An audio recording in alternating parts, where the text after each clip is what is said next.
So the focus of today's vlog is 5 things I dislike about the Mavic Air. So I've never had a drone before, and yet just in 1 week I've got a number of niggles with this particular product. So if you're thinking about getting this drone or maybe some other drones by DJI or other drones in the marketplace, I suggest you watch this and you might learn something.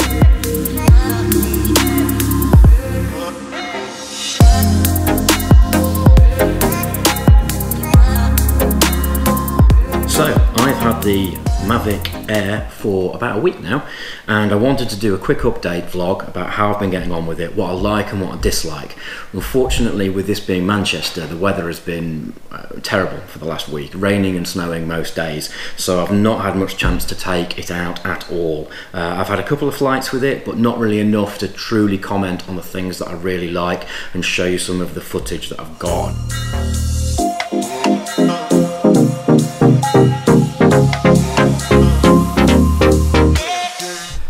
I've had this drone for a week now, and the biggest sort of pain in the ass that I've found with this drone is how you take the files off the drone itself. There are 2 ways to do it, neither are great. It stores the files on a SD card. It's also got an internal memory. If you're using an SD card, then it is possible to open this flap here, which in itself is a little bit fiddly, and then if you can use your nail, you can squidge in your SD card, and if you're very careful, I can't even get it out.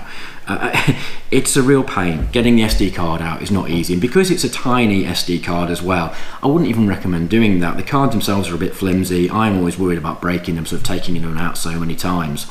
So what it's got instead is a USB-C port, which in theory should be fine, but the only way to get the files off the drone, off the internal memory or the SD card, is you have to turn it on. And I don't just mean put it on some kind of standby, I mean you have to fully turn the drone on. So the gimbal itself has done the test, the camera is now rolling, you know, the LED lights are on. In a moment or two, because it's getting warm, because the computers and the cameras and everything are on, the fan will start. When you start to try and take the files off this, then the fan really gets going and the drone actually gets quite warm. And worst of all, when I came back from flying, I only had 25% charge on the battery that was in it, and the battery went flat halfway through downloading the files off the drone. So the laptop doesn't like that, and I was unsure at the time whether I'd lost any files, whether I'd done any damage to the SD card. You know, it's really not ideal for your camera to lose power, you know, complete shut off from the battery going flat while in the middle of exporting digital files off it. It's just not a great idea. So yeah, I don't think that's very clever, and I guess they could have solved that just by making the USB-C port actually power the drone so it wouldn't make the battery go flat, and also yeah, maybe a mode where the camera's on some form of standby just to take files off it, as opposed to actually fully on. I mean, you can probably see the gimbals working there. It's ready to fly, but I don't want it to fly. I just want to take my files off the camera.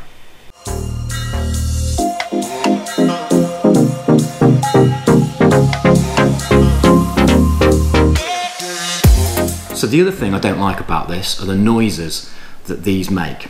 I'm just going to turn this one on. So that's turning on right now. Listen to the noise that it makes. I'm just going to turn this one on too.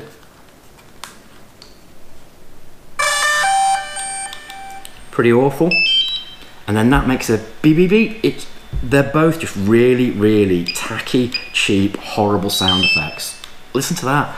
And I don't understand why DJI just haven't invested in some nice little chimes, or indeed just a single beep. It doesn't need to make a noise more than that, so why make something so horrible?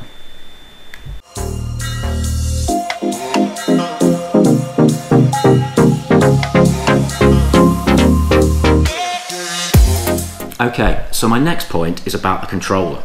And to me, the fundamental thing about this controller is it's upside down. These open out and your phone slots in here, roughly like so. I'm not going to put it in properly. Now, you're looking at the controller when you're flying it a lot of the time, so you're seeing what's in the camera and you're seeing what footage you're capturing, and it also allows you to control it. It's much easier than trying to watch it in the sky. But you're sort of looking down like this, and it would be so much easier if they'd put the screen at the top. So more like a PlayStation controller over here, so you've got support, and this little thing could have held it at the top, and yeah, that would have been great really. That would have been so much easier to use, especially if you've got like a bigger screen, like an iPad mini or something like that in it. So yeah, the controller is upside down as far as I'm concerned.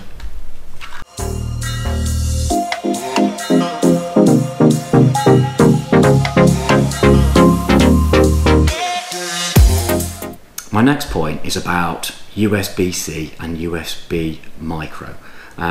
For some unknown reason, the manufacturers of this have decided to use both of them on different items.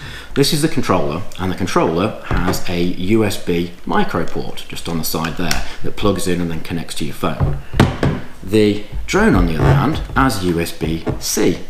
So what they've then done is supply a adapter that fits onto your cable to go from one to the other. So I don't understand what happened here. It's like USB-C is clearly the future, and they've decided to put that on the drone, and yet they didn't bother to update the controller to match the port, which seems like a mistake to me. It'd be so much easier if both of them connected to both, and it would be also easier to charge it, because USB-C has got quite high voltage or high current and allows you to charge most things. You can power a laptop on USB-C.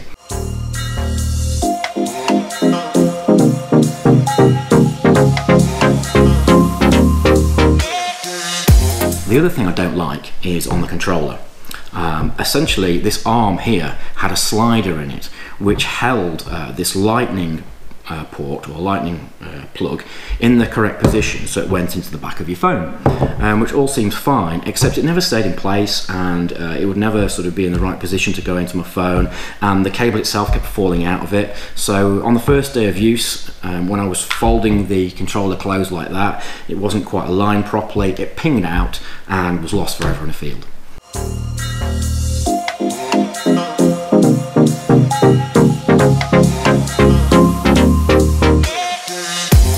Well, those are the 5 reasons I dislike the Mavic Air. But if truth be told, I am a big fan of this drone. I think it's a fantastic tool for video and photography. So my next video is going to be 5 things I love about the Mavic Air.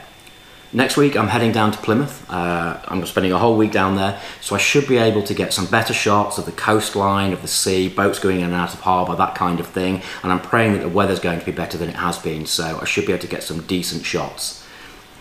I'm brand new to YouTube and a fledgling videographer, so would really appreciate any support you can give me. If you can subscribe to my channel and like my videos, that'd be really, really helpful. And I'll be back soon with more videos. Thanks.